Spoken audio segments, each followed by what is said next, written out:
এই WhatsApp guys হিসেবে সব ভালো আছো অ্যান্ড আজকে যা যা টাস্ক ছিল সেগুলো সব কমপ্লিট করেছো নিজেদের অ্যান্ড আছে কালকের থেকে 1% হলেও আজকে নিজেকে বেটার বানিয়েছো। সো এখন ইন্টারনেটে বা দেশে যেটা চলছে ভাই, বাংলাদেশের প্রোটেস্ট যেটা হচ্ছে এখন, বাংলাদেশের যে কোটা মুভমেন্ট চলছে, দেখো ইটস এটা কোটা মুভমেন্টটা এটা অনেক দিনের জিনিস, ঠিক আছে। অ্যান্ড বাংলাদেশে এটা যেহেতু হচ্ছে, এটা ইন্ডিয়াতেও কিছু ইফেক্ট আছে এর, ঠিক আছে, বাট ইন্ডিয়াতে তো বড় নেই। ইন্ডিয়াতে কিছুটা হলেও আছে, লাইক ইউপিএসসি এক্সাম, যেটা তোমরা সবাই জানো, যেটা নিয়ে এত বেশি মাতামাতি। ইউপিএসসি এক্সাম ভাই ইন্টারনেট আসার পরেই এত হচ্ছে, তুমি এটা লক্ষ্য করবে যে নেক্সট কিছু ইয়ার ধরেই ইউপিএসসি এক্সাম নিয়ে, ইউপিএসসিটাকে নিয়ে এত জিনিস হচ্ছে, এত ইউপিএসসি এক্সাম ইন্টারভিউ নিয়ে নিয়ে অনেকজন ভাই মিলিয়নের হয়তো হয়ে গেছে, ঠিক আছে। তারা মান্থলি ইউটিউবতে অনেক টাকা ইনকাম করছে জাস্ট ইউপিএসসির জ্ঞান দিয়ে, ঠিক আছে। আই নো ওরা অনেক জ্ঞানী মানুষ, ওকে, তারা খুব ব্রিলিয়েন্ট মানুষ, বাট তাও তুমি ইন্টারনেট এই 2-3 ইয়ার্স যখন দিয়ে হচ্ছে, তখন দিয়ে এটা এত ইন্টারনেটে ছড়াচ্ছে, বাট এর আগে এটার ব্যাপারে অত কেউ জানতো না, ঠিক আছে।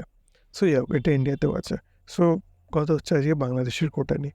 এটা অ্যাকচুয়ালি জিনিসটা কী হচ্ছে, দেখো আমি অত লং করে বলতে চাইছি না, আমি ইতিহাসে যেতে চাইছি না। ইতিহাস যদি বলতে যেতাম অনেক লেট হবে, ঠিক আছে। সো শর্ট ফর্ম করে বোঝাচ্ছি। অ্যাকচুয়ালি কোটা প্রোটেস্টটা হচ্ছে, বাংলাদেশের কিছু রুলস আছে, ঠিক আছে। যখন বাংলাদেশ স্বাধীন হয়, পাকিস্তানের সাথে ছিল আগে বাংলাদেশ, তো যখন পাকিস্তান থেকে বাংলাদেশ আলাদা হয়, তখন একটা কোটা প্রোটেস্ট চালু হয়, ওকে। যেটা হচ্ছে যারা বাংলাদেশকে স্বাধীনতা সাহায্য করেছিল, যারা স্বাধীনতা সংগ্রামী ছিল বাংলাদেশে, তাদের মধ্যে অনেকজনই পড়াশোনা জানতো না, তারা ঠিকভাবে খেতে পড়তে পারতো না। তো সেই জন্য বাংলাদেশ সরকার তাদের জন্য গভর্নমেন্ট জবের ব্যবস্থা করে, যারা যারা সন্ত্রাস ছিল, যারা যারা গভর্নমেন্টের হয়ে লড়েছিল, ঠিক আছে, তাদের জন্য এটা তৈরি করে গভর্নমেন্ট জব, যাতে তারাও গভর্নমেন্ট জব পায়। 30% গভর্নমেন্ট জব তাদের জন্য দেওয়া হয়, ওকে। অ্যান্ড 12%, 5% করে এরকম আরও আছে, মেয়েদের জন্য আছে, যারা ঠিক আছে, যারা পিছিয়ে পড়ে যেসব জাতি আছে তাদের জন্য আছে, যারা হ্যান্ডিক্যাপ আছে তাদের জন্য আছে। সো এরম করে করে অনেকটা একটা হিউজ 56% হচ্ছে গভর্নমেন্ট জবের অলরেডি বুক থাকে বাংলাদেশে এদেরকে নিয়ে। সো প্রবলেম এবার কোথায়? প্রবলেম হচ্ছে বাংলাদেশ অনেক প্রায় 70 বছর আগে স্বাধীন হয়েছে, ঠিক আছে। সো মেন এখন প্রবলেম হচ্ছে 70 ইয়ার্স আগে যারা স্বাধীন হয়েছে, অ্যান্ড তারা যারা স্বাধীন হওয়াতে হেল্প করেছিল, তারা জব করে নিয়েছে, ওকে। অ্যান্ড এখন হয়ে গেছে প্রবলেম যে এখন যারা তখন যারা জব করতে পারেনি, তাদের ছেলেমেয়েরা এখন জব করছে ওই গভর্নমেন্ট জবটা, বিকজ এটা পার্সেন্টেজ হিসেবে অলরেডি কভার। আর দেখো সন্ত্রাস, ওদের যারা হেল্প করেছিল ওদের মধ্যে মাত্র 250 ল্যাক্স পিপল আছে, ঠিক আছে। 250 ল্যাক্সই আছে ওই পার্সেন্টেজ মধ্যে পড়ে, যারা হেল্প করেছিল বাংলাদেশকে। সো ওর মধ্যে সবাই গভর্নমেন্ট জবের জন্য অ্যাপ্লাই করছে। ইনফ্যাক্ট যারা যারা যোগ্য নয় গভর্নমেন্ট জবের জন্য, তারাও গভর্নমেন্ট জব করছে ওই পার্টিকুলার কোটাটার জন্য, ওকে। সো এইটা নিয়ে হচ্ছে আন্দোলন, বিকজ এটার জন্য অনেক যারা শিক্ষিত বা যারা ওইটার যোগ্য, তারা ওই জবটা পাচ্ছে না, সেই জন্য আরও কোটা আন্দোলন করছে এরা। অ্যান্ড মধ্যিখানে বাংলাদেশ সরকার এটা তুলেও নিয়েছিল, ওটা পুরো তুলে নিয়েছিল কোটা সার্ভিস, বাট ওরা চায়নি। এবার কোটা সার্ভিস যখন তুলে নেয় এটা, তখন সবাই বলছিল সবার প্রবলেম হচ্ছিল, ঠিক আছে, বিকজ এটা পুরোপুরি তুলে নিয়ে হয়েছিল। তোর জন্য অনেক প্রবলেম, মহিলাদের অনেক প্রবলেম হয়েছে, যারা হ্যান্ডিক্যাপ মানুষ তাদের অনেক হয়েছে, যারা পিছিয়ে পড়া জাতি আছে তাদের অনেক প্রবলেম হয়েছে, ঠিক আছে। সো তারপরে আবার চালু করা হয়। ততদিন তো ঠিক ছিল, ছাত্রদের একটা আশা ছিল বাংলাদেশ সরকার, যে ওরা বলছিল ছাত্ররা যে তোমরা পুরোটা না তুলে কিছুটা এটা ঠিক করো, লাইক যেটা 30% আছে ওটা কমিয়ে 10% বা 15% করো, ঠিক আছে, হোয়াট এভার অ্যামাউন্ট, বাট ওটা কমাতে বলছিল এটা, ঠিক আছে। বিকজ যারা করছে তারা হয়তো অনেক আগেই মারা গেছে, ইনফ্যাক্ট তাদের নাতে নাতনিরা এখন করছে।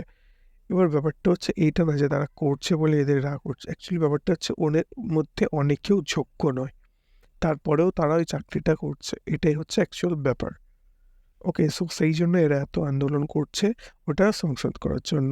এবার এখানে সবথেকে বড় ভুল করেছে হচ্ছে বাংলাদেশ সরকার, যেটা তাদেরকে বলা হয়েছে যে যারা বাংলাদেশের জন্য জীবন দিয়েছে, তারা চাকরি পাবে না তো কি রাজকীয়রা রাজকারীরা চাকরি পাবে? সামথিং একটা জিনিস ছিল, ঠিক আছে? এখন আমি বলে দিই, রাজকীয় মানে হচ্ছে যারা বাংলাদেশ যখন যুদ্ধের মধ্যে ছিল তখন যারা সন্ত্রাসবাদীদের সাথে মিশে মেয়েদেরকে রেপ করেছে, অনেক ভাঙচুর করেছে, ঠিক আছে, অনেক মানুষ মার্ডার করেছে, তাদেরকে ওখানে রাজকীয় না সামথিং রাজকীয় বলা হয়, ঠিক আছে? সো এটা তারা বাংলাদেশ সরকার তাদের স্টুডেন্টদের বলেছে। এবার আমি একটি কথা বলি তোমাদের, তুমি যদি কোনো দেশকে বা যে কোনো কাউকে যদি তুমি বরবাদ করতে চাও না, যে কোনো পরিবারকেও যদি তুমি বরবাদ করতে চাও, সো তাদের যে নেক্সট জেনারেশন আছে, তাদের যে ছেলেমেয়েরা আছে, তাদেরকে ধ্বংস করে দাও, তাদেরকে ভুল পথে নিয়ে ঠেলে দাও, অলরেডি ওই ফ্যামিলি বা ওই দেশটা শেষ হয়ে যাবে। ওকে, অ্যান্ড এটাই বাংলাদেশ সরকার করে ফেলেছে। স্টুডেন্টদের ওরা ভুল দিকে ঠেলে দিয়েছে। আমি লাস্টে একটা কথা বলবো, ঠিক আছে? আমি একটু করে একটা কথা বলবো এটার ব্যাপারে, বাট যাই হোক, সেটা করেছে এখন এটা নিয়ে আন্দোলন যে যোগ্যরা চাকরি পাচ্ছে না, তুমি অযোগ্যদের চাকরি দিচ্ছ, তার উপর আমাদের এরম একটা বড় কথা বলেছো। ওকে, এবার ওদের জন্য বাইরের অনেক দেশটার ফায়দা তুলতে চাইবে, ঠিক আছে? এবার বাংলাদেশ সরকার এর মধ্যে কোনো স্টেপ নিচ্ছে না, অ্যান্ড ওরা ডাইরেক্ট যারা যারা অ্যাটাক করছে, যারা যারা প্রোটেস্ট করছে এই ব্যাপারটাকে নিয়ে, তাদেরকে মেরে ফেলা হচ্ছে, ইনফ্যাক্ট গুলিও চলেছে, অনেক ছাদ দিয়ে স্টুডেন্টদের ফেলে দেওয়া হচ্ছে, আরও অনেক কিছু। ওকে, আমি একটা কথা বলি বাংলাদেশ এবার এই স্টুডেন্ট লীগদের নিয়ে, এখানে এদের দুটো মাইন্ডসেট বেরিয়ে আসছে। দেখো, ওরা যেটা করছে, যে আন্দোলনটা করছে ওদের হকের জন্য, ইটস অ্যাবসলিউটলি ফাইন, এটা দরকার করা, বিকজ ওরা ওদের হকের জিনিস চাইছে, এটা ঠিক আছে, ওটা হকের জিনিস। বাট একটা অন্য মাইন্ডসেট দিয়ে যদি আমি দেখি, আমাদের পার্সপেক্টিভ দিয়ে, সো সব কিছু হচ্ছে জাস্ট একটা জবের জন্য, আন্ডারস্ট্যান্ড? এত কেন ছাত্রজন সব কিছু করছে জাস্ট একটা জবের জন্য, কিন্তু এন্ড অফ দ্য ডে ওরা জবটাই চাইছে। সো সামান্য একটা জবের জন্য, ঠিক আছে, ইট don't matter government job, private job, okay, and বাংলাদেশে অত কর্পোরেট কোম্পানিও নেই, বিকজ আমাদের কাছে যেসব অনলাইন ওয়ার্কগুলো আছে, আমরা দেখো, আমি বেসিক্যালি অনলাইন ওয়ার্ক যখন নিই তখন আমি আমেরিকা বা আলাদা আলাদা বাইরের দেশ থেকে নিই, যেখানে আমাদের ইন্ডিয়ার কারেন্সির থেকে ওদের কারেন্সির দাম বেশি, অ্যান্ড সেম কারেন্সি আমাদের ইন্ডিয়ার থেকে আমি বাংলাদেশের লোকেদের করাই, বিকজ ওখানে কারেন্সির কম, ইন্ডিয়ার কারেন্সির বেশি দাম বাংলাদেশের থেকে, ঠিক আছে? সো তাদেরকে করাই। বাংলাদেশে এত কিছু কম বিজনেসের অত নেই, সেই জন্য ওখানে সব ছেলেমেয়েরা জব করতে চায়, বিকজ ওখানে 70 to 80% লোকেরা গরিব, মানে লোয়ার মিডল ক্লাস ফ্যামিলিতে বিলং করে, ঠিক আছে? তাদের অত বিজনেস করার ইচ্ছা নেই, অ্যান্ড ওখানে এখনও চাষবাস হয়, অনেক হেভি হিউজ পরিমাণে চাষবাস হয়। সো দুটো মাইন্ডসেট এটা বেরিয়ে আসছে, ওরা ভাই হকের জিনিস ছিনিয়ে নেওয়ার জন্য নিজের জীবন বাজি রাখতে পারে, বাংলাদেশের লোকেরা, এটা একটা হেভি মাইন্ডসেট ভাই।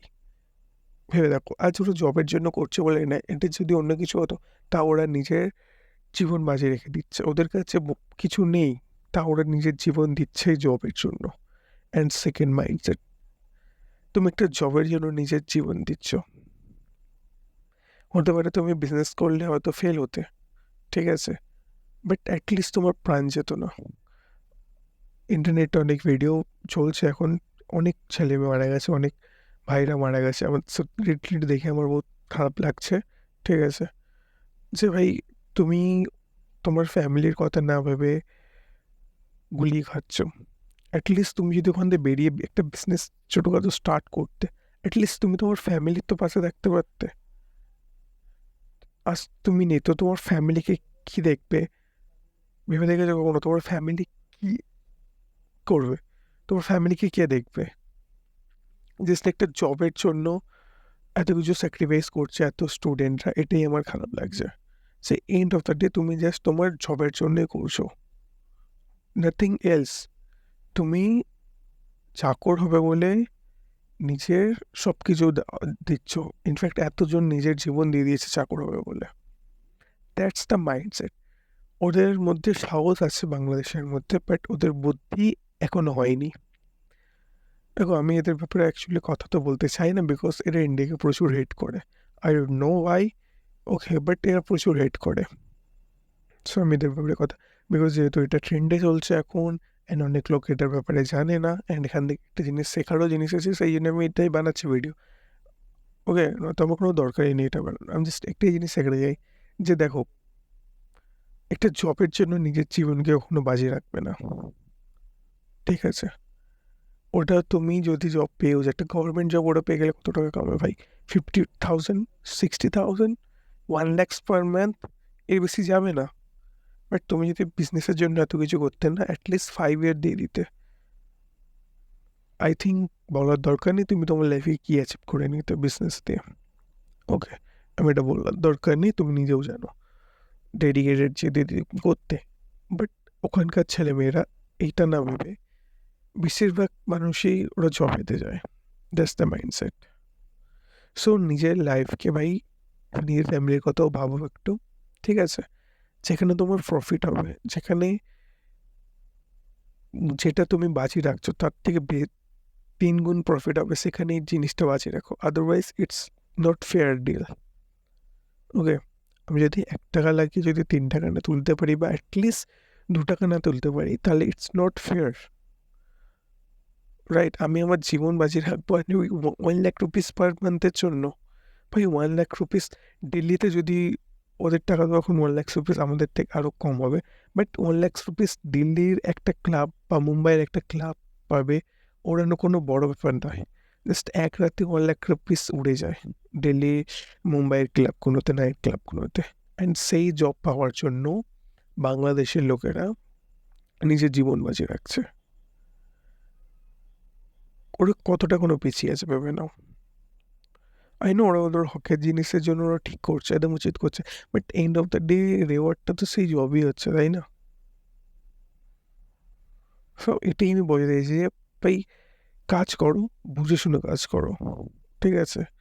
সব কিছু সবাই করছে বলে তোমার করা উচিত নয়, তোমার করার কোনো দরকার নেই।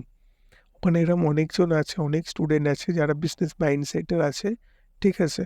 বাট তারা তাদের ফ্রেন্ডসদের জন্য এই আন্দোলনে আছে। বিকজ তোমার সারাউন্ডিংয়ে যদি 4টে ছেলে, তোমার 4টে বন্ধু বান্ধব যদি নেশা করে, তো 5 নম্বর নেশাখোর তুমিও হবে। তুমি না চাইলেও তুমি করবে, ঠিক আছে? আমি এসব জিনিস দেখে এসেছি ভাই, দ্যাটস আমি বলছি। সো ওখানে অনেক ছেলেমেয়ে আছে যারা হয়তো ফিউচারে গিয়ে এন্টারপ্রিনিয়র হতে পারতো, নিজের দেশকে আরও বেশি কিছু দিতে পারতো, বাট এই আন্দোলনগুলোর জন্য তাদের ফিউচারও বরবাদ হচ্ছে। সো গাইস, কী করছে না দেখে নিজের গোলের দিকে ফোকাস করো, ডিসিপ্লিন থাকো। Okay, there is no way to success, ঠিক আছে? ডিসিপ্লিনটাই ম্যাটার করে সবচেয়ে বড় কথা। আমি আজকে ঠিকভাবে একটু কথা বলতে পারছি না, বিকজ আমার এখনও শরীরটা ঠিক হয়নি ভালোভাবে। ওকে, আমার ঘুম ঠিক করে হয়নি এখনও।